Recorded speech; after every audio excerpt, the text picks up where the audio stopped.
Hello नमस्कार, आप सभी का स्वागत है आपके अपने YouTube channel the Balaji classes में। दोस्तों, आज की इस वीडियो में मुख्य रूप से हम बात करने वाले हैं उत्तर प्रदेश पीजीटी टीजीटी 2022 का आपका जो एग्जाम आया हुआ है उसके अंतर्गत आज की इस वीडियो में हम देखेंगे कि जो टीजीटी सामाजिक विज्ञान के अंतर्गत यानी जो एसएसटी या सोशल साइंस के अंतर्गत आपका जो हिस्ट्री का पोर्शन है उसका क्या सिलेबस है। इस पूरे सिलेबस को आज की इस वीडियो में मैं डिकोड करूंगा, पूरी तरीके से समझेंगे इसका क्या सिलेबस है, क्योंकि आपको जानकारी है कि सिलेबस का क्या महत्व है। इसी के आधार पर आज की इस वीडियो में हम देखेंगे मुख्य रूप से कि टीजीटी इतिहास के अंतर्गत हमारा क्या सिलेबस है और उसको किस तरीके से कवर करना है। तो उसके एक एक पहलू पर आज की इस वीडियो में हम बात करने जा रहे हैं। तो आइए स्टार्ट करते हैं। इसके पहले चैनल पर नए हो तो सब्सक्राइब कर लीजिए, क्योंकि टीजीटी का मैं पूरा कोर्स कराने वाला हूं। तो जो भी मुख्य वीडियो होंगी वो आपसे मिस ना हो, क्योंकि एग्जाम के लिए बहुत ज्यादा 90 दिन है, इससे ज्यादा आपके पास समय नहीं है। इसी के अंतर्गत आप जितनी अच्छी तरीके से परफॉर्म कर पाएंगे, अपने आप को जितनी अच्छी तरीके से तैयार कर पाएंगे, उसी के आधार पर आपका सिलेक्शन होगा। क्योंकि पीजीटी की इतिहास की बहुत कम पोस्टें हैं, इस वजह से आपको मेहनत बहुत ज्यादा करनी है। टीजीटी की अपनी कुछ बढ़ी हुई पोस्टें हैं, यानी टीजीटी में कुछ पोस्ट ज्यादा हैं। तो कुल मिलाकर के ये है कि आज की इस वीडियो में हम टीजीटी का जो हिस्ट्री का सिलेबस यानी ट्रेंड ग्रेजुएट टीचर का जो हिस्ट्री का सिलेबस उसको डिकोड करने जा रहे हैं। तो आइए शुरू करते हैं इस वीडियो में। जैसा कि आप देखते हैं यूपी टीजीटी हिस्ट्री का सिलेबस हम करने जा रहे हैं। आप ये जानते हैं कि जो इतिहास या जो हिस्ट्री है इसके अपने 3 पोर्शन होते हैं, इसके अपने 3 भाग होते हैं। एक होता है प्राचीन भारतीय इतिहास, यानी प्राचीन इतिहास का एक पोर्शन होता है प्राचीन इतिहास, जिसे हम क्या बोलते हैं, जिसे हम बोलते हैं एंशियंट हिस्ट्री। क्या बोलते हैं? इसे हम बोलते हैं एंशियंट हिस्ट्री। इसके अलावा एक होता है मध्यकालीन इतिहास। मध्यकालीन इतिहास यानी इतिहास के 3 भाग हैं। वैसे तो इतिहास को अगर हम मोटे तौर पर देखें तो विश्व का इतिहास, भारत का इतिहास, फिर उसके अलावा विश्व की अलग अलग क्रांतियां जिसके अंतर्गत हमें पढ़नी होती हैं। लेकिन टीजीटी का आपका जो सिलेबस है उसमें सिर्फ और सिर्फ भारत का जो इतिहास है उसे हमें पढ़ना है। तो भारतीय इतिहास के 3 क्रम: प्राचीन इतिहास, मध्यकालीन इतिहास, प्राचीन इतिहास के बाद मध्यकालीन इतिहास, और इसके अंतर्गत फिर आता है आधुनिक भारत का इतिहास। आधुनिक भारत का इतिहास, जिसे आधुनिक भारत को हम क्या बोलते हैं? मॉडर्न हिस्ट्री बोलते हैं। क्या बोलते हैं? मॉडर्न हिस्ट्री बोलते हैं। और जो आपका ये है मध्यकालीन इतिहास, इसे हम बोलते हैं मेडाइवल हिस्ट्री। मेडाइवल हिस्ट्री इसको बोलते हैं। तो इस तरीके से हमने क्या देखा कि इतिहास के अपने 3 भाग हैं: प्राचीन इतिहास, मध्यकालीन इतिहास और आधुनिक भारत का इतिहास। सबसे पहले हम देखते हैं कि जो हमारा प्राचीन भारतीय इतिहास है इसके अंतर्गत क्या रहा है। तो आपको दोस्तों बता दें कि जो भारतीय इतिहास है, हमारा पूरा भारतीय इतिहास के जिसके अंतर्गत प्राचीन, मध्यकालीन, आधुनिक तीनों की हम बात कर रहे हैं, आपका लगभग पूरा भारतीय इतिहास आ रहा है। पूरा का पूरा जो आपका भारतीय इतिहास है वो पूरा आ रहा है। उसके अंतर्गत हम देख लेते हैं कि क्या क्या आ रहा है और कितनी डीप में आ रहा है। इन सभी बातों पर हम चर्चा कर रहे हैं। तो यहाँ पर अगर हम बात करते हैं तो प्राचीन इतिहास को, अब जैसा कि आप जानते हैं कि एक होता है प्राचीन इतिहास के अंतर्गत प्राक इतिहास। प्राक इतिहास, प्राक इतिहास, प्राक इतिहास कहें इसे या पूरा इतिहास कहें। प्राक इतिहास कहें या पूरा इतिहास कहें। पूरा इतिहास या प्राक इतिहास। प्राक इतिहास क्या है? प्राक इतिहास जिसके अंतर्गत, जैसा कि आप जानते हैं कि जो इतिहास है उसके अपने 3 चरण हैं। एक ऐसा इतिहास जिसका हमारे पास कोई साक्ष्य नहीं है। दूसरा इतिहास जिसके पास साक्ष्य है लेकिन उसे पढ़ा नहीं जा सका है। तीसरा इतिहास का जो पहलू है वो यह है कि हम इतिहास के आधुनिक इतिहास की अगर बात करें तो हम इतिहास को देख भी सकते, समझ भी सकते, पढ़ भी सकते हैं, यानी पूरी जानकारी इतिहास की हमें हो सकती है। तो प्राक इतिहास जिसके अंतर्गत कोई इतिहास की पूरी जानकारी नहीं हुआ करती थी, कहीं लिखित प्रमाण नहीं था। अब इस जो पूरा इतिहास है इसके अंतर्गत हमें क्या पढ़ना है? इसके अंतर्गत हमें देखना है जो पूरा पाषाण काल है, पूरा का पूरा जो पाषाण काल यानी पत्थर का जो काल था, पत्थर का काल, स्टोन एज इसको बोलते हैं। क्या बोलते हैं इसको? इसको बोलते हैं स्टोन एज। स्टोन एज के अंतर्गत हमें सभी प्रकार की जो पत्थरों में जो परिवर्तन होता गया, यानी जो पाषाण के अंतर्गत जो भी परिवर्तन होता गया हथियारों को लेकर के, कि किस प्रकार से कभी हथियार बड़े थे, फिर कुछ छोटे हुए, कुछ महीन यानी नुकीले हथियार हुए, तो उनके आधार पर पूरा पाषाण काल हम देखेंगे, किस प्रकार से इनका क्या महत्व है उसको हम समझेंगे। पाषाण काल के अंतर्गत जो कि है, एक तो पूरा पाषाण काल है, पूरा पाषाण काल, एक है मध्य पाषाण काल, और एक है निम्न पाषाण काल। तो इस तरीके से हम पूरा पाषाण काल यानी कुल मिलाकर के पूरे पाषाण काल को हमें समझना होगा। इसके बाद हम देखेंगे वैदिक काल। क्या देखेंगे? वैदिक काल या वैदिक सभ्यता को देखेंगे। अब इस देखने में तो ये सिर्फ लिखा है इसमें कि वैदिक सभ्यता। आप अगर जब आप अपना सिलेबस देखेंगे तो आपके सिलेबस में दिया हुआ है कि वैदिक सभ्यता, लेकिन अगर वैदिक सभ्यता को डिटेल से देखेंगे, उसका विस्तार करके अगर हम देखते हैं, तो वैदिक सभ्यता आपकी क्या हो जाती है? इसी वैदिक सभ्यता के अंतर्गत आपकी क्या हो जाते हैं? आ जाते हैं आपके ब्राह्मण ग्रंथ आ जाएंगे। इसी के अंतर्गत उपनिषद आ जाएंगे। इसी के अंतर्गत आरण्यक आ जाएंगे। तो वैदिक सभ्यता के अंतर्गत और भी हैं चीजें, जैसे ब्राह्मण है, ब्राह्मण साहित्य है, उपनिषद है, आरण्यक है, ये सभी वैदिक सभ्यता के अंतर्गत ही आते हैं। तो आपके सिलेबस में सिर्फ वैदिक सभ्यता दिया हुआ है, लेकिन वैदिक सभ्यता में ये सारी चीजें डिटेल से पढ़नी होंगी। इसके बाद अगर हम बात करते हैं तो वैदिक सभ्यता के अपने दो चरण थे। एक तो था पूर्व वैदिक सभ्यता। क्या था? पूर्व वैदिक सभ्यता।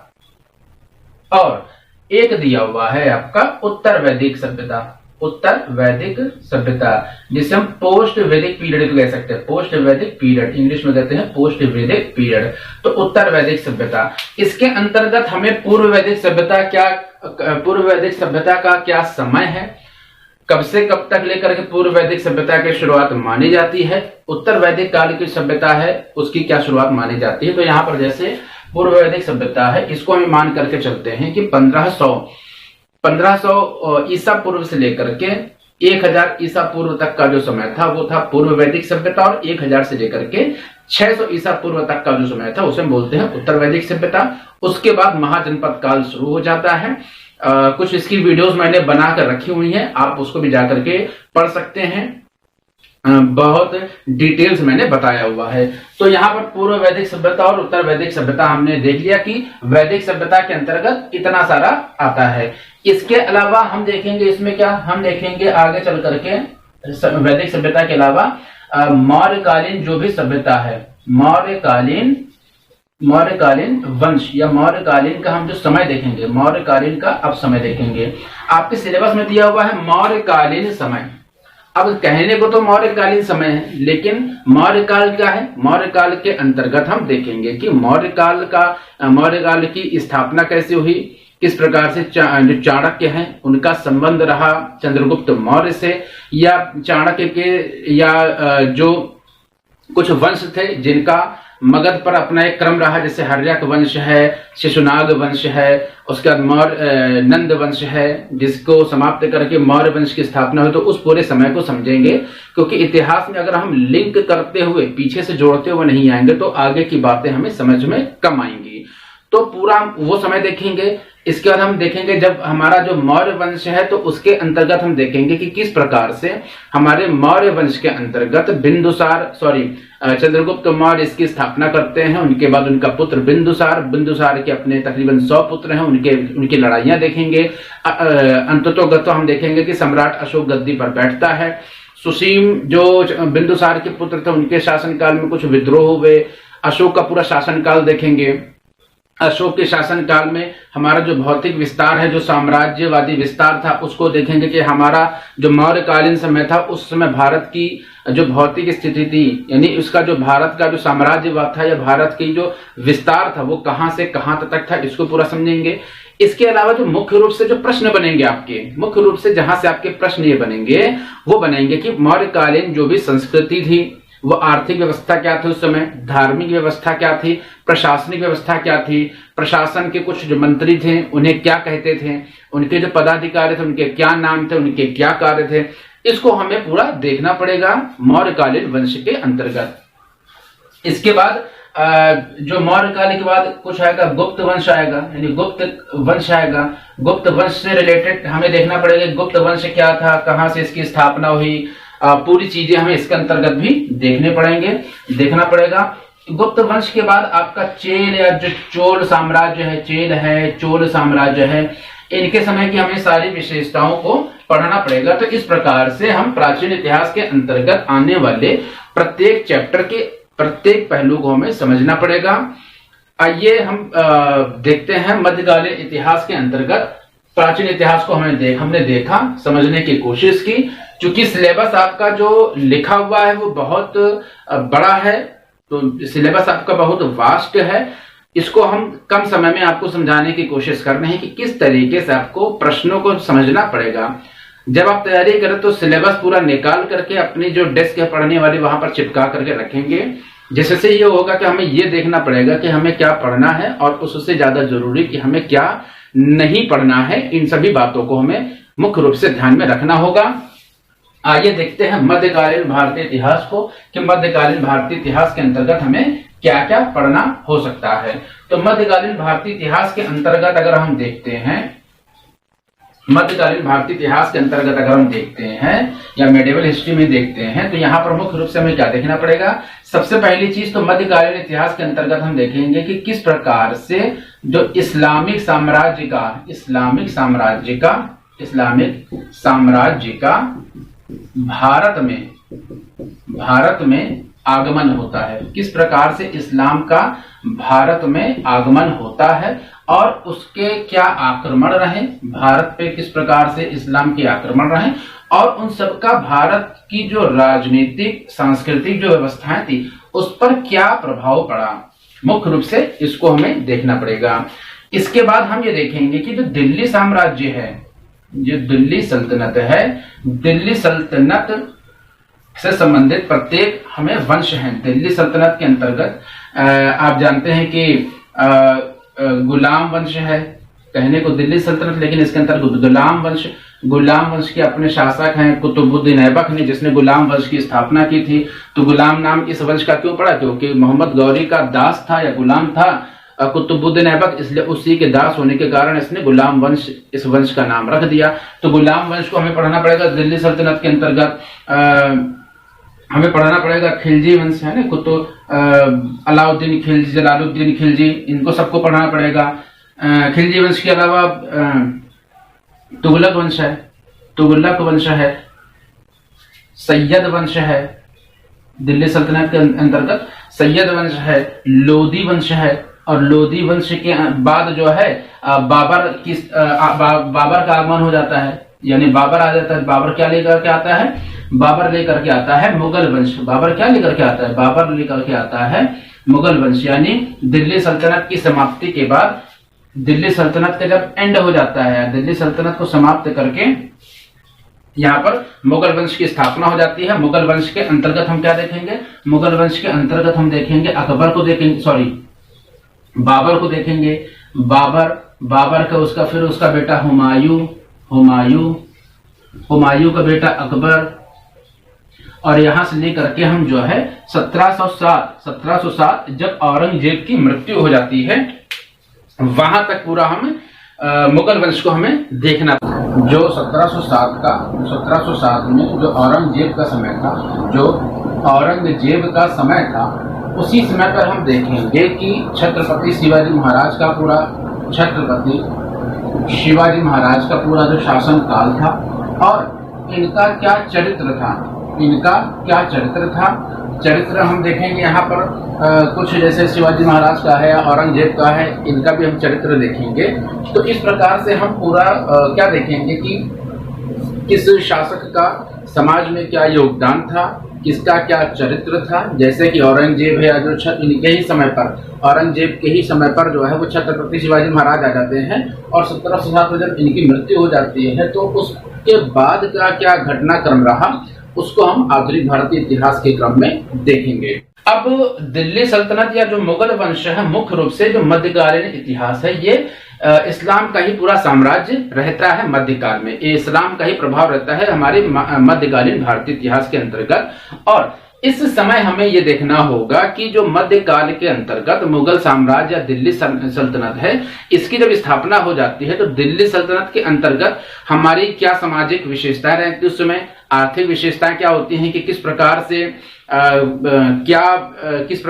क्या सिक्के चलते थे या किस प्रकार से पूरे प्रशासन को संभालते थे, धार्मिक विशेषताएं क्या थी, किस प्रकार से धार्मिक सहिष्णु था या नहीं था। इसी प्रकार से मुगल साम्राज्य के अंतर्गत हम देखेंगे कि इनकी धार्मिक, आर्थिक, सांस्कृतिक विशेषताएं क्या थी, या जो खिलजी हैं तो खिलजी हैं, या गुलाम वंश है तो इनके जो भी शासक हैं, जैसे मान लीजिए बलबन हैं तो बलबन की क्या योगदान रहे थे, यानी बलबन का उस समय क्या योगदान रहा था, या कुतुबुद्दीन ऐबक है उसका क्या योगदान रहा था, किस किस स्थापत्य कला की स्थापना कराई थी। जैसे अभी कुछ दिन पहले क्वेश्चन मैंने देखा था कि 2.5 दिन का झोपड़े का निर्माण किसने करवाया था। तो इस प्रकार से कि क्या विशेषकर मस्जिदों का निर्माण या स्थापत्य कला से रिलेटेड कि उन्होंने किस किस चीजों का, जैसे ताजमहल है शाहजहां के समय में निर्माण करवाया था, और अलाउद्दीन खिलजी ने कुछ मस्जिदों का निर्माण करवाया। तो कुल मिलाकर के कि इनकी स्थापत्य, सांस्कृतिक, सामाजिक और आर्थिक स्थिति क्या थी, इनका क्या प्रभाव था उस समय के समाज पर, इन सभी से रिलेटेड हम एक एक प्रश्न को, एक एक पहलू को देखेंगे और इन्हीं पहलुओं से सीधे सीधे एग्जाम में आपके प्रश्न बनेंगे।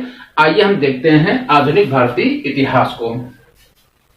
आधुनिक भारतीय इतिहास को हम समझ लेते हैं। आधुनिक भारतीय इतिहास के अंतर्गत हमें क्या देखना होगा, आधुनिक भारतीय इतिहास के अंतर्गत हमें कहां से कहां तक इसको समझना होगा। क्योंकि आधुनिक काल का इतिहास को अगर हम देखें तो इतिहास तो का मतलब ये नहीं कि आज की रात में मध्यकालीन इतिहास है और कल आज की रात 12 बजने के बाद ऐसे घड़ी करने से इधर हुई और तुरंत आधुनिक भारतीय इतिहास आ गया, ऐसा नहीं होता है। एक परिवर्तन होता है, पूरा इवोल्यूशन होता है, जिसके अंतर्गत कुछ विशेषताएं देखने को मिलती हैं, जिसके आधार पर हम आधुनिक भारतीय इतिहास को समझेंगे कि हाँ, आधुनिक भारत का इतिहास आ गया है। इसी प्रकार से विश्व में भी कुछ ऐसी घटनाएं रही, जैसे पुनर्जागरण काल रहा। पुनर्जागरण काल के आधार पर हमने तय किया था कि यूरोप में जो पुनर्जागरण काल रहा था वहां से आधुनिक भारत की शुरुआत हम मानते हैं। तो इसी प्रकार से भारत में भी कुछ ऐसी विशेषताएं देखने को मिलेंगी जिसके आधार पर हम समझेंगे कि आधुनिक भारतीय इतिहास की शुरुआत मानी जाती है। तो आपका जो आधुनिक भारतीय इतिहास है वो सिलेबस के अनुसार दिया हुआ है 1858 से लेकर के 1950 तक का जो इतिहास है। इस पूरे कालखंड का इतिहास देखना है आधुनिक भारतीय इतिहास के अंतर्गत। लेकिन अगर हम सिलेबस के अनुसार चलेंगे तो हमारा काफी पोर्शन छूट जाएगा। कहने का मतलब ये है कि इसमें क्या है कि आप अगर सिलेबस में और ध्यान से देखेंगे तो इसमें क्या है कि 1857 की पूरी क्रांति भी दी हुई है कि किस कारण क्रांति हुई। 1857 की क्रांतियों के सारे कारण हमें पता करना है। इसके बाद जो 1857 की क्रांति का क्या प्रभाव पड़ा, वही हमारे 1858 का जो कानून है, जब भारतीय शासन व्यवस्था जो ब्रिटेन की महारानी है उनके हाथों में सीधे चला जाता है, कंपनी के हाथ से शासन पूरी तरीके से खत्म हो जाता है, तो उसके बाद का जो शासन है वो शुरू होता है 1858 की जो परिवर्तन है। 1857 की क्रांति के बाद का जो परिवर्तन है वो है 1858। इसी के तहत हम क्या देखेंगे कि 1858 के बाद क्या, 1857 की क्रांति के बाद क्या परिवर्तन रहा, उसी समय से लेकर के 1950 का हम पूरा कालखंड देखेंगे। लेकिन 1857 की क्रांति से जुड़े हुए महत्वपूर्ण पहलुओं को भी हमें देखना पड़ेगा और इसके पहले के भी कुछ घटनाएं हैं। दिया तो 1858 से 1750 का इतिहास है, लेकिन इसके पहले की भी कुछ घटनाएं हैं जो आपकी सिलेबस में छुपी हुई रखी हुई हैं। उसको जब मैंने कहा ना डिकोड करता हूँ, इसी को कह रहे हैं कि यही डिकोड करना है कि हमें सिलेबस किस तरीके से देखना है। तो 1858 के बाद का इतिहास आपको नहीं पढ़ना है, इसके पहले का भी काफी कुछ आपको पढ़ना है। तो यहाँ हमने क्या देखा कि मुख्य रूप से 1857 की क्रांति के बाद का पूरा हमने समय देखा, किस प्रकार से जो है वो किस प्रकार से हमारा जो राष्ट्रीय आंदोलन रहा, हमारा किस प्रकार से पूरा जो राष्ट्रीय आंदोलन रहा और राष्ट्रीय आंदोलन के अंतर्गत हमने देखा था कि जो है वो 1885 में कांग्रेस की स्थापना हो जाती है। उसके बाद कुछ नरम दल हमने देखे, नरम दल, गरम दल देखा, गरम दल देखा, कांग्रेस का पूरा विघटन देखा। और उसके बाद हमने पूरा जो है वो गांधी युग देखा, क्योंकि 1915 में है। 1915 ईस्वी में गांधी जी दक्षिण अफ्रीका से गांधी जी लौट आते हैं, जिसे प्रवासी दिवस बोला जाता है। भारत में जो प्रवासी दिवस मनाया जाता है 15 जनवरी को।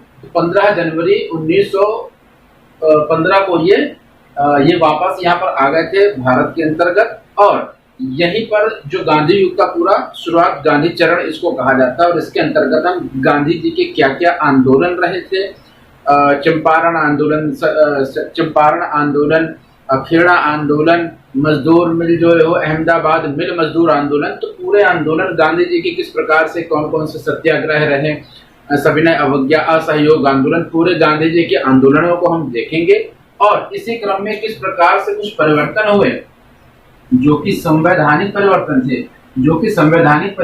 हमें संवैधानिक परिवर्तन संविधान की दृष्टि से नहीं देखना है, संवैधानिक परिवर्तन हमें भारत के इतिहास के आधार पर देखना है। तो संवैधानिक कुछ परिवर्तन रहे, जिसके अंतर्गत हमने क्या देखा था कि 1947 में माउंटबेटन के द्वारा भारत का विभाजन कर दिया जाता है, और 1947 में विभाजन किया जाता है। 1950 तक का, यानी 1947 की आजादी के बाद किस प्रकार का परिवर्तन भारत के जो इतिहास है उसके अंतर्गत देखने को मिलता है। यहाँ मुख्य रूप से 1950 लिखा है, लेकिन 1947 के बाद कि किस प्रकार से जो पुनर्राज्य गठन का पूरा यहाँ पर एक पूरी प्रक्रिया है, जिसके अंतर्गत भारत के सभी राज्यों का संघ बनाया गया। इस तरीके से जो भी परिवर्तन हुए 1947 के बाद के अंतर्गत, 1947 से 1950 के बीच का जो पूरा कालक्रम है, जिसके अंतर्गत बहुत सारे परिवर्तन देखने को मिले हैं, हमें उन सभी को अपने सिलेबस के अंदर पूरा कवर करना है। तो इस तरीके से हमने प्राचीन, मध्यकालीन, आधुनिक इतिहास के इस क्रम को 15-20 मिनट की जो आपकी ये वीडियो बन रही है, इसी के अंतर्गत हमने समेटने की कोशिश की है। नेक्स्ट वीडियो में हम लेकर के आएंगे कि किस प्रकार से आपको अपने इस सिलेबस को कम से कम समय में कंप्लीट करना है, क्योंकि मैंने आपको वीडियो के प्रारंभ में ही बताया था कि लगभग 90 दिनों का आपका समय है आपके एग्जाम को होने के लिए। तो आप अपनी पूरी तैयारी करिए, इस पूरे सिलेबस को किस तरीके से कंप्लीट करना है एक वीडियो के माध्यम से मैं बताऊंगा। पूरा पैटर्न आपको बताऊंगा कि किस तरीके से आपको इसकी तैयारी करनी है, आपको कौन सी किताबें पढ़नी है, ये भी मैं बताऊंगा। तो ओवरऑल इसकी तैयारी से रिलेटेड हर एक वीडियो में समय समय पर आपके लिए लेकर के आता रहूंगा। तो मिलते हैं नेक्स्ट वीडियो में, तब तक के लिए जय हिंद, जय भारत।